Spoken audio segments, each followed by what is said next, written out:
Assalamualaikum warahmatullahi wabarakatuh. Perkenalkan, nama saya Siti Nafisah SPD, calon guru penggerak Angkatan 8 dari SMP Negeri 2 Pasir Kuda, Kabupaten Cianjur. Pada kesempatan ini, izinkan saya untuk memaparkan materi tentang filosofi pemikiran Ki Hajar Dewantara untuk memenuhi tugas modul 1.1.A8, yaitu koneksi antar materi, refleksi, dan kesimpulan pemikiran Ki Hajar Dewantara. Filosofi pemikiran Ki Hajar Dewantara, di antaranya yang pertama, pendidikan yang menuntun. Kita sebagai guru berkewajiban untuk menuntun segala kodrat yang ada pada anak-anak, agar mereka dapat mencapai keselamatan dan kebahagiaan yang setinggi-tingginya, baik sebagai manusia maupun sebagai anggota masyarakat. Hal ini sesuai dengan semboyan pendidikan di Indonesia, yaitu ing ngarso sung tulodo, ing madyo mangun karso, tuturi handayani, yang artinya di depan harus memberi contoh, di tengah memberi semangat, dan di belakang memberi dorongan. Yang kedua, pendidikan sesuai kodrat anak, di mana di sini terbagi menjadi dua. Yang pertama, merdeka, di mana manusia merdeka adalah manusia yang hidup lahir atau batin tidak tergantung kepada orang lain, akan tetapi bersandar atas kekuatan sendiri. Yang kedua, bermain. Bermain adalah salah satu kodrat anak. Pikiran, perasaan, kemauan, tenaga, cipta, rasa, karsa, atau karya, pekerti sudah ada pada diri anak. Permainan anak dapat menjadi pembelajaran di sekolah. Yang ketiga, pendidikan berpihak pada murid. Pendidikan yang berpihak pada murid di sini bisa diartikan bebas dari segala ikatan, dengan suci hati mendekati sang anak, bukan untuk meminta suatu hak, melainkan untuk berhamba pada anak. Dalam hal ini, pendidikan seharusnya berpusat pada anak dengan memberikan kebebasan kepada anak untuk belajar sesuai dengan gaya belajar dan karakter dari masing-masing anak tersebut. Yang keempat, pendidikan bukan tabula rasa. Anak bukan kertas kosong yang bisa digambar sesuai keinginan orang dewasa. Anak lahir dengan kekuatan kodrat yang masih samar-samar.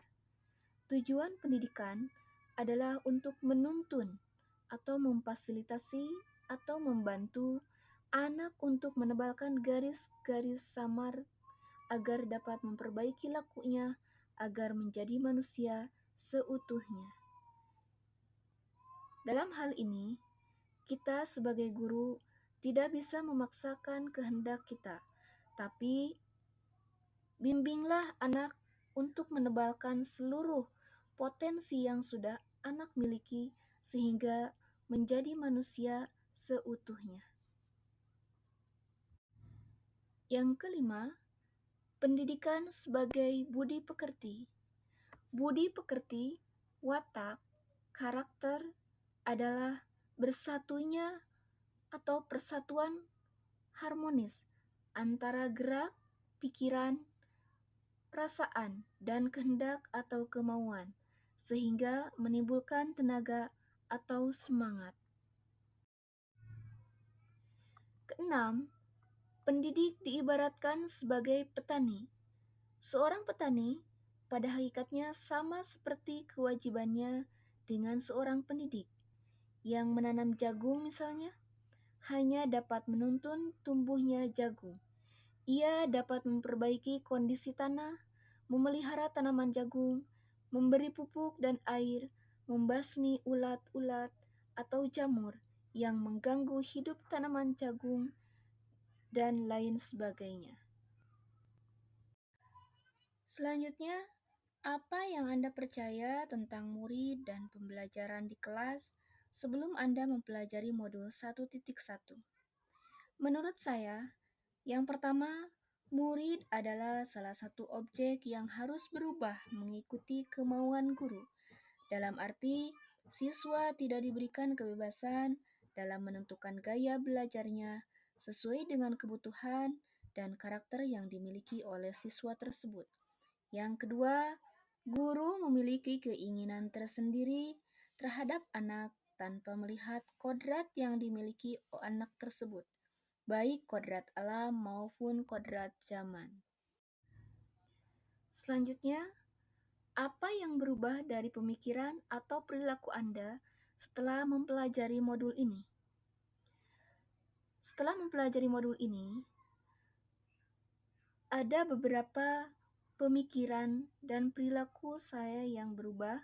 Yang pertama, guru hanya berkewajiban untuk menuntun segala kodrat yang ada pada diri anak. Dalam arti, kita sebagai guru harus bisa memberikan arahan, tauladan, motivasi, dan memberikan dorongan terhadap siswa untuk berkembang sesuai dengan potensi yang dimiliki anak.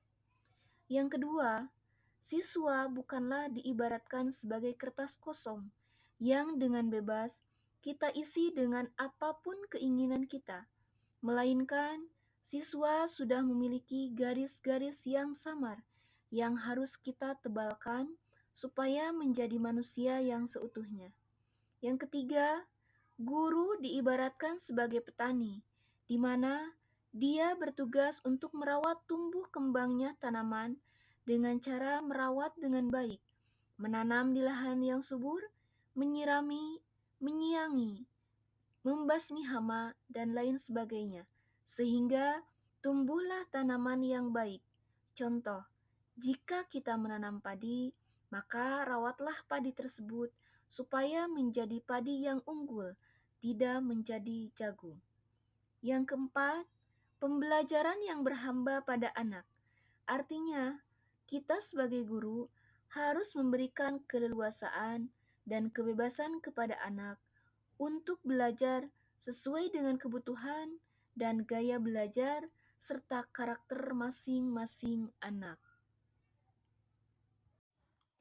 Selanjutnya, apa yang dapat segera Anda terapkan lebih baik agar kelas Anda mencerminkan pemikiran Ki Hajar Dewantara? Ada beberapa hal yang harus segera saya terapkan, di antaranya yang pertama, asesmen diagnostik. Hal yang paling awal dilakukan untuk menerapkan pemikiran Ki Hajar Dewantara yaitu dengan melakukan asesmen diagnostik. Asesmen ini dilakukan untuk melihat karakter, gaya belajar, minat dan bakat, serta kemampuan awal siswa. Yang kedua, mengklasifikasikan anak sesuai dengan gaya belajarnya, minat dan bakat, serta kemampuannya. Yang ketiga, nilai tidak lagi dijadikan patokan keberhasilan siswa, melainkan menyelaraskan tujuan pendidikan dengan pemikiran Ki Hajar Dewantara, yaitu menuntun segala kekuatan kodrat yang ada pada anak-anak agar mereka mendapatkan kebahagiaan yang setinggi-tingginya, baik sebagai manusia maupun sebagai anggota masyarakat. Yang terakhir, kesimpulan.